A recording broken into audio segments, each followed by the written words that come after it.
Welcome to Eye on the Tigers News. I'm Jolie Pilo. Thanks for being with us today for the news we've been watching for you. The Trump administration officials said they're crafting a new legislative package aimed at closing immigration loopholes after the president called on Republican lawmakers to immediately pass a border bill using the nuclear option if necessary to muscle it through.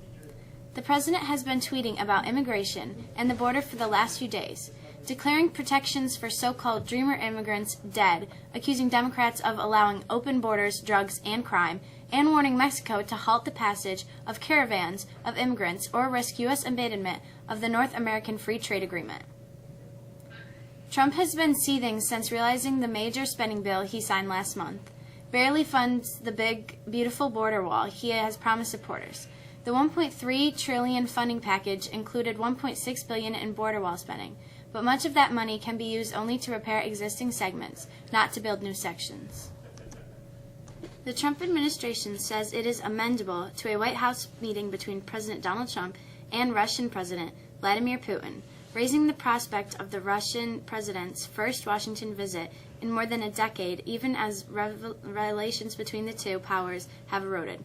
White House Press Secretary Sarah Huckabee Sanders said the White House was among, quote, a number of potential venues, quote, discussed in the Trump telephone call last month with Putin. The Kremlin said earlier Monday that Trump invited Putin during the call. Both sides said they hadn't started preparations for such a visit. If it happens, Putin would be getting the honor of an Oval Office meeting for the first time since he met President George W. Bush at the White House in 2005. Many schools will remain closed for a second day in Oklahoma Tuesday as teachers continue to rally for higher pay and education funding in a rebellion that has hit several Republican-led states across the country. Oklahoma Governor Mary Fallin signed legislation last week granting teachers pay raises of 15 to 18%, but some educators, who haven't seen a pay increase in 10 years, say that isn't good enough and walked out. Oklahoma's three largest school districts, Oklahoma City, Tulsa, and Edmond, will remain closed Tuesday to honor the walkout. Some schools are offering free meals to students aged 18 or younger, while various churches, faith organizations, and charitable agencies are providing free day care services. Spring break was last week in many Oklahoma districts.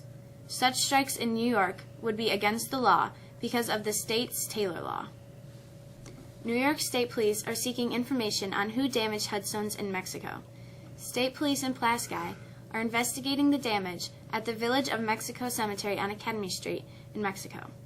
Numerous headstones were pushed over and damaged. The damage occurred between Saturday and Sunday in the historic area of the cemetery. Anyone with information are asked to call State Police. A 13-year-old boy was miraculously rescued Monday after falling into a river of sewage in Los Angeles, getting swept away and spending more than 12 hours in the city's toxic and maze-like underground sewer system. Jesse Hernandez had been playing with other children on wooden planks over an access portal to the sewer system during a family outing Sunday at Los Angeles Park. When a plank broke, Jesse fell about 25 feet and landed in fast-moving sewage, said Brian Humphrey, a spokesman for the Los Angeles Fire Department. The other children immediately notified adults, who called 911, initiating a frantic and exhaustive 12-hour search of labyrinth underground pipes using cameras propped on flotation devices. Rescuers finally found Jesse after seeing images of handprints on a sewage pipe. A sanitation crew rushed to the area and opened a manhole. We've got some unsettled weather coming at us this week. Here's Matt with the forecast.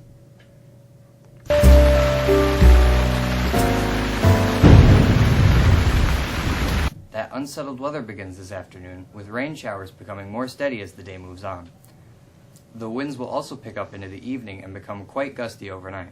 We should also expect to see some thunderstorms overnight as the warmer and colder air collide.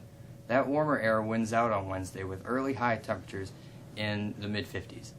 But the warm air won't be around for very long as a cold front comes in behind very strong west-southwest winds.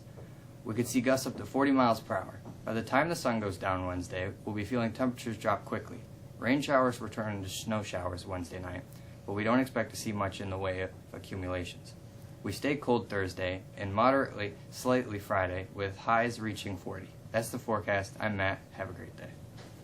Villanova is the national champion for the second time in 3 years. Here's Ashley with sports. Ashley.